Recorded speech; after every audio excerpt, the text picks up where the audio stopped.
औज़ुबिल्लाहिमिनश्शैतानिर्रजीम बिस्मिल्लाहिर्रहमानिर्रहीम। आप देख रहे हैं हमारा YouTube channel HA Zuhri official. तमाम दोस्तों को जो मोहब्बत करने वाले हैं, चैनल को देखने वाले हैं, सुनने वाले हैं, सबको बंदा नचीज़ की तरफ से मोहब्बतों भरा सलाम। काफ़ी सारे कमेंट्स दोस्तों ने किए हैं। उन्होंने हदीस मुबारक की रूह से गर्मियों में और सर्दियों में जो खजूर खाने का तरीका है उसके मुतालिक जो है वो काफ़ी इस्तफसार किया है, पूछा है, सवाल पूछे हैं कि अरब में लोग जो है वो खजूर खाया करते थे, ज़्यादा खजूरें इस्तेमाल होती थी। हालांकि वहाँ पे मौसम गर्म होता था तो सर्दी तो नहीं आती थी, लेकिन सर्दी तो अब शुरू हुई है, तकरीबन कुछ साल हुए हैं जो है वो बारिशें होनी शुरू हुई हैं। लेकिन पहले मौसम गर्म होता था, लेकिन सहाबा कबार रज़वानुल्लाह अजमाइन या दीगर उसमें अरब शहर में रहने वाले लोग जो खजूर का ज़्यादा इस्तेमाल करते थे। तो जबकि खजूर गर्म है, इसकी तासीर गर्म है, तो इसको कैसे इस्तेमाल किया जाता है, तो आइए हम इसको आज आप दोस्तों के गोश गुजार करते हैं। लेकिन इससे पहले कि हम गुफ्तगू का आगाज़ करें, जिन दोस्तों ने अभी तक हमारे चैनल को लाइक नहीं किया, सब्सक्राइब नहीं किया, वो दोस्त अब आप चैनल को लाइक भी कर लें, सब्सक्राइब भी कर लें, ताकि आपसे और हमारा मोहब्बतों भरा रिश्ता जो है वो जुड़ा रहे। तो आइए शुरू करते हैं। सबसे पहली बात तो यह है कि खजूर जो है हजूर नबी करीम सल्लल्लाहु ताला अलैहि वसल्लम की पसंदीदा गज़ाओं में से गज़ा है।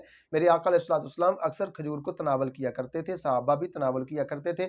लेकिन इसके खाने का जो तरीका है, जैसे हमने कह लिया है, हम कहते हैं जी खजूर खाया करें। आजकल बहुत सारे नीम हकीम जो हैं वो बताते हैं कि इसको दूध में डाल के इस्तेमाल किया जाए, इसको बादाम के साथ इस्तेमाल किया जाए, इसको जो है वो मगज़ियात के साथ इस्तेमाल किया जाए। तो मेरे दोस्तों, जब सबसे पहली बात तो ये है कि हर इंसान के बॉडी का स्ट्रक्चर जो है वो अलग-अलग है। किसी का जिस्म गर्म है, किसी का जिस्म मुतदिल है, किसी का जिस्म बादी है। तो हर बंदे को एक ग़िज़ा जो है वो सूटेबल नहीं रहती, नुकसान भी कर जाती है। मिसाल के तौर पे हम अगर यहाँ पे खजूर का इस्तेमाल ज़्यादा शुरू कर देंगे तो इंसान की नक्सीर जो है वो फूट जाएगी, जिगर जो है वो हीट अप हो जाएगा, मैदा हीट अप हो जाएगा। तो हमें पता ही नहीं है कि हमने कितनी ग़िज़ा लेनी है, कितना खाना है और इसको खाना कैसे है, तरीक़ेकार कैसे है। आजकल जो नीम हकीम जो है वो 2-4 दिन पढ़े और पढ़ के जनाब फेसबुक के ऊपर, यूट्यूब के ऊपर अपने नुस्खे शेयर करना शुरू कर देते हैं। तो इससे एहतियात कीजिए, किसी मुस्तनिद बंदे से अपने जिस्म का मजाज जो है वो दिखाकर उसके मुताबिक कोई भी ग़िज़ा है वो इसके मुताबिक खानी चाहिए, ताकि बंदा जो है बीमार ना हो। बल्कि मैं यहाँ पे आज को आपको ये अपने चैनल की वसातत से, इस वीडियो की वसातत से आपको एक पैगाम देना चाहता हूँ। आजकल जो बीमारियाँ वो इसी तरह हैं कि हमने कोई भी ग़िज़ा जो खाते हैं उसकी क्वांटिटी जो है हम सामने नहीं रखते कि हमने कितनी खानी है। मिसाल के तौर पे इंसान को कितनी पोटाशियम की ज़रूरत है, कितनी क्लोराइड की जो है कार्बोहाइड्रेट की ज़रूरत होती है, कितनी इसको कैल्शियम की ज़रूरत होती है, कितनी इसको जो है नमकियात की ज़रूरत होती है, हमें नहीं पता। लेकिन इसको मैनेज करना होता है हमने। मिसाल के तौर पे कोई बंदा जो है वो ज़्यादा रोटी खा लेगा, खाना ज़्यादा पेट भर के खा लेगा तो उसको फूड पॉइज़निंग हो जाएगी। इसी तरह कोई भी चीज़ है, कोई फ्रूट वगैरह वो ज़्यादा खा लिए जाएँगे, जैसे केला है, सेब है, कोई भी उसको अपनी औकात से ज़्यादा खाएँगे तो इंसान बीमार हो जाएगा। तो हर चीज़ की एक क्वांटिटी होती है इंसान के जिस्म में, कितनी-कितनी चीज़ें इंशाल्लाह ये अलग से हम अपने दूसरे चैनल के ऊपर इसको आपके सामने एक्सप्लेन करेंगे। लेकिन आज सिर्फ हम खजूर के मुतालिक बताएंगे कि खजूर इंसान को कितनी खानी चाहिए और कैसे खानी चाहिए। तो खजूर के मुतालिक जो है वो एक छटांग खजूर जो है कि इंसान की खुराक है तकरीबन पूरे दिन में तकरीबन वो 7 से 9 खजूरें बनती हैं। वो इंसान सुबह खा ले, दोपहर खा ले या रात को खा ले। इससे ज़्यादा खाएगा तो वो उसके जिस्म को नुकसान भी कर सकती हैं। लेकिन इसमें यह है कि उसको सिर्फ काम उसको 9 खजूरों ने देना है। उसके बाद जो बाकी है उसकी तवानाई ज़ाया हो जाएगी, ख़त्म हो जाएगी। एक इंसान पेट भर के खाता रहता है, वो जानवरों की तरह खा रहा है, वो तो इसको जो है वो नुकसान करने का ख़दशा जो है वो ज़्यादा बढ़ जाएगा। तो जो क्वांटिटी बताई गई है, जो डॉक्टर ज़ात बताते हैं, तो वो तकरीबन एक छटांग खजूर है, तकरीबन 7 से 9 खजूरें बनती हैं। इससे ज़्यादा खजूर हम खाएँगे तो बीमार हो जाएँगे। लेकिन इसको खाना कैसे है? तो आइए अहादीस मुबारक में हज़ूर नबी करीम सल्लल्लाहु तआला अलैहि वसल्लम जो हमें तरीका बताया है कि जब गर्मी हो तो गर्मी में खजूर जो है वो तरबूज के साथ इस्तेमाल करनी चाहिए। 9 खजूरें या 7 खजूरें कम-ओ-बेश, इसको हम तरबूज के साथ इस्तेमाल करेंगे।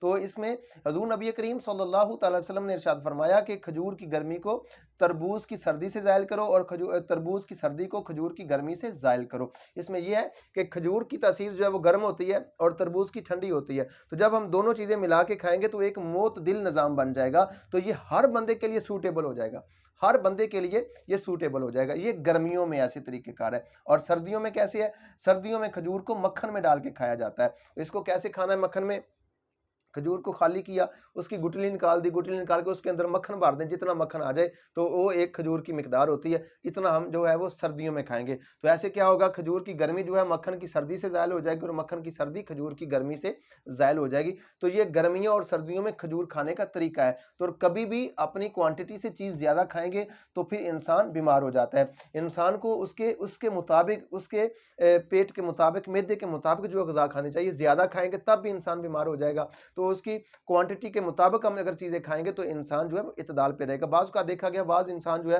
वो चीज़ों को बेदरेग इस्तेमाल करते हैं, लेकिन उसका उनको फिर फ़ायदा नहीं होता, वो जिस्म को ग़िज़ा लगती नहीं है। जितनी उसकी क्वांटिटी है अगर हम उतने मुताबिक खाएंगे तो फिर वो इंसान ठीक रहेगा। मिसाल के तौर पर किसी बंदे को 2 रोटियों की भूख है, वो 3 खाएगा, उसका मैदा जो है वो डिस्टर्ब हो जाएगा, बीमार हो जाएगा, बजाय उसको तवानाई आने के वो कमज़ोर हो जाएगा, बीमार हो जाएगा। तो हर चीज़ का कोई ना कोई जो है वो फ़ायदा होता है और उतनी उसकी मिकदार में फ़ायदा होता है। जैसे देखें ना, नमाज की रकातें मुकर्रर हैं, हज के दिन मुकर्रर है, हर चीज़ की मियाद मुकर्रर है, ऐसे ही ग़िज़ा की मियाद भी मुकर्रर है। तो ऐसे जो है इस्तेमाल करना चाहिए।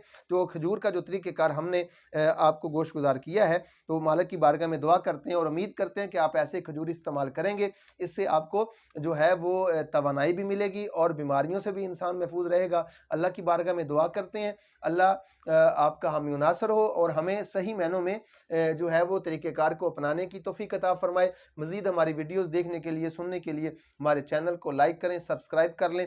अल्लाह आपका हामी नासर हो। अल्लाह हाफ़िज़।